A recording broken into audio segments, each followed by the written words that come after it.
Good morning dear student. आज chemistry की पहली क्लास है। केमिस्ट्री में दो पार्ट होते हैं। फर्स्ट पार्ट की जो फर्स्ट यूनिट है उसका नाम है रसायन विज्ञान की कुछ मूलभूत अवधारणाएं। ठीक है, जिसको हम कहते हैं some basic concept of chemistry. ठीक है, जिसके थ्रू हम लोग पढ़ेंगे कुछ बेसिक कॉन्सेप्ट इसके हैं, जिसके थ्रू हम लोग बहुत सारी बेसिक चीज़ों के बारे में जानेंगे। और जैसा कि लास्ट क्लास में आप लोगों ने पढ़ भी रखा है कि मतलब मैटर्स क्या होते हैं, द्रव्य क्या होता है, ये सारी चीज़ें। ठीक है, तो पहले हम स्टार्ट करते हैं, फिर जैसे जैसे चीज़ें आती जाएंगी आपको बताते जाएंगे हम। ठीक है, बताया गया है कि अगर कोई आपसे पूछता है कि रसायन विज्ञान क्या है, तो इसमें क्या मतलब आप कह सकते हैं कि रसायन विज्ञान अणुओं और उनके रूपांतरण का विज्ञान है। यह न केवल 100 तत्वों का विज्ञान है, अपितु उनसे निर्मित होने वाले असंख्य प्रकार के अणुओं का भी विज्ञान होता है। ठीक है, जैसा कि आप ऊपर लिखा गया है, ये देखिए। मतलब रसायन विज्ञान के बारे में अगर आपको जानना हो तो यही कह सकते हैं कि रसायन विज्ञान जो है केवल अणुओं के रूपांतरण का विज्ञान है।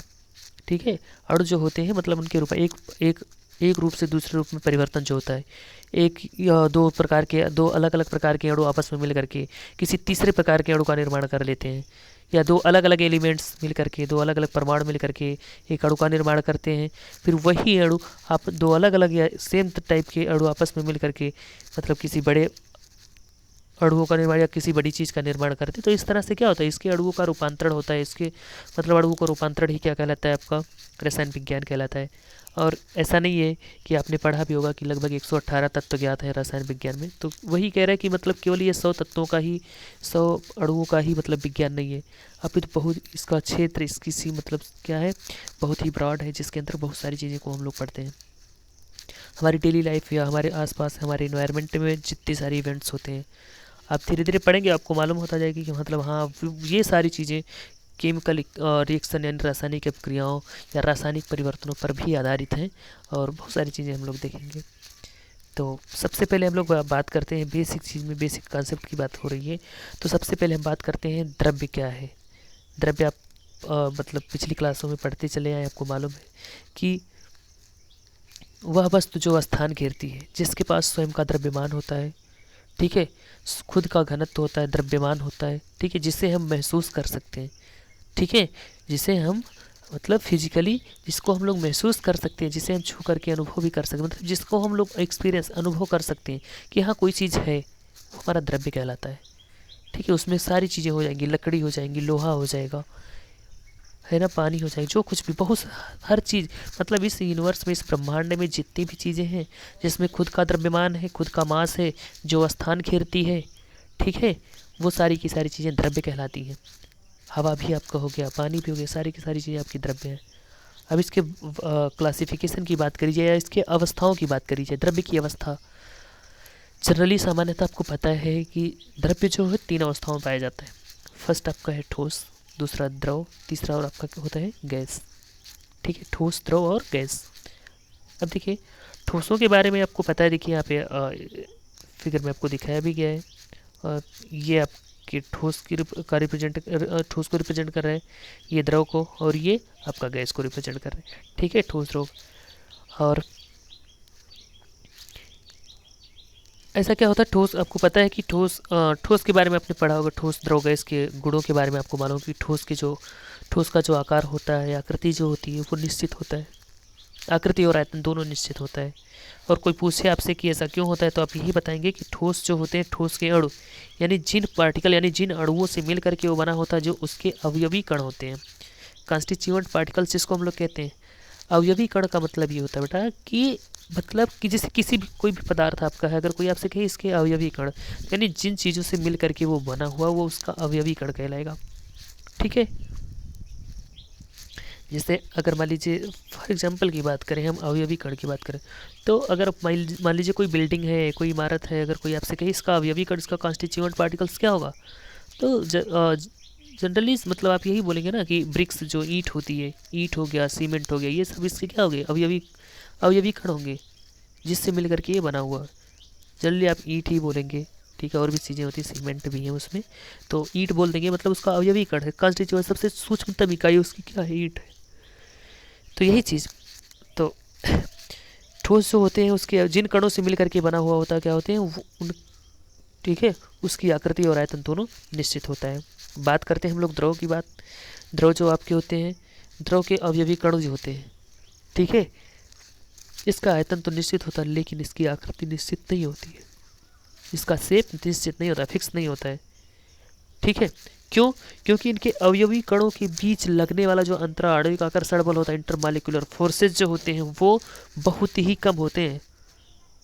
मतलब बहुत कम होते हैं, लगभग जीरो नहीं होता है बट कम होते हैं। किसके कंपैरिजन में? ठोस के अवयवी कणों के कंपैरिजन में बहुत कम होते हैं, ठीक है। इस वजह से ये तैरते रहते हैं, इसके अवयवी कण फ्लो करते हैं, फ्लो टेंडेंसी होती है, फ्लो होने की, संवहन की क्षमता होती है इसमें, ठीक है। बात करते हैं हम लोग गैस के अणुओं की।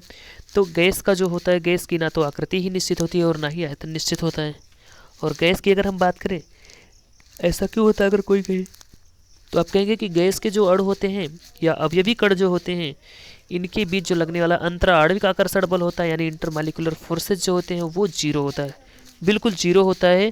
और इस वजह से इसके अणु जो होते हैं, मतलब इसकी आकृति और आयतन दोनों क्या होते हैं? अनिश्चित होते हैं, है ना। इस वजह से अब देखिए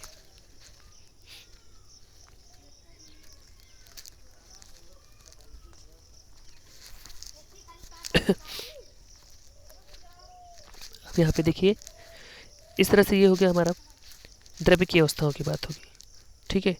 द्रव्य का वर्गीकरण अगर किया जाए, देखिए वर्गीकरण की बात अगर हम करते हैं तो द्रव्य जो आपको देखिए बताया भी गया कि क्लास 9 मतलब लास्ट क्लास में आपने पढ़ा भी होगा, ठीक है, कि इसमें मतलब द्रव्य को किस तरह से क्लासिफाइड किया गया है। और आपको बताया भी, आपने पढ़ा भी होगा कि जो द्रव्य होता है, द्रव्य को दो भागों में बांटा गया है। सबसे पहले, ठीक है, आपका होता है मिश्रण, दूसरा होता है शुद्ध पदार्थ, ठीक है। मिश्रण को दो पार्ट में, समांगी मिश्रण, विषमांगी मिश्रण। शुद्ध पदार्थ में आपको दो भागों में बांटा गया है, तत्व और यौगिक, ठीक है। तो इस तरह से आपको पता है, मतलब आपको अच्छे से पता है कि मिश्रण क्या होता है। मिश्रण के बारे में अगर हम बात करें तो मिश्रण यही होता है दो या दो से अधिक पदार्थों को जब हम किसी भी अनुपात में मिलाते हैं, मतलब उसका कोई अनुपात नहीं होता है। जब दो या दो से अधिक पदार्थों को हम किसी भी अनुपात में ले लेते हैं तो हमारा मिश्रण कहलाता है, ठीक है।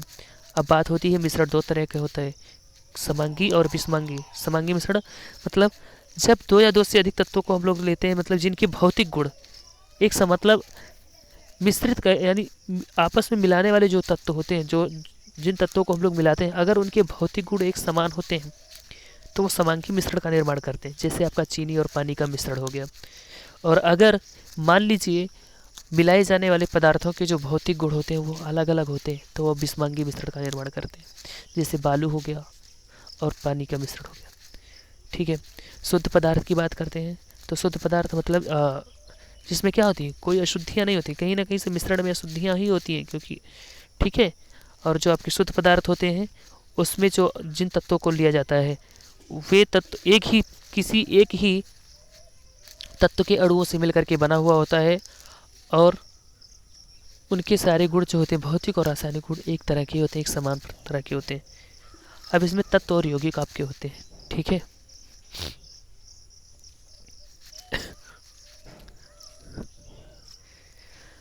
तो इस तरह से आपने लास्ट क्लास में सारी चीज़ें पढ़ी ही होंगी।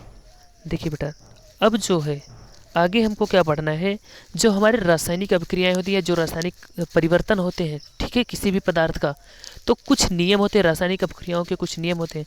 लास्ट क्लास में आपने पढ़ा भी होगा रासायनिक अभिक्रियाओं के प्रकार, ठीक है। मतलब हमारी जो रासायनिक अभिक्रियाएं होती हैं वो कुछ कुछ नियमों पे आधारित होती हैं, जो कि आपने पढ़ा था, 5 टाइप्स के होते हैं। तो वही सारे नियम आपके यहाँ पे भी हैं। मतलब वहाँ पे आपने दो ही पढ़ा था, ठीक है, द्रव्यमान संरक्षण का नियम, दूसरा आपने पढ़ा था द्रव्यमान संरक्षण का नियम पढ़ा था, और एक आपने पढ़ा था शायद फिक्स्ड प्रपोर्शन वाला, स्थिर अनुपात का नियम, हाँ ऐसा ही कुछ था, ठीक है। लेकिन यहाँ पे हम लोग रासायनिक संयोजन के नियम यानी रासायनिक अपक्रियाओं की, मतलब अपक्रियाएं किस नियम के तहत, किस रूल के अकॉर्डिंग ये वर्क करती हैं, मतलब परिवर्तन करती हैं। तो इसमें 5 रूल्स दिए गए हैं और 5 आपके कौन कौन से हैं? द्रव्यमान संरक्षण का नियम है,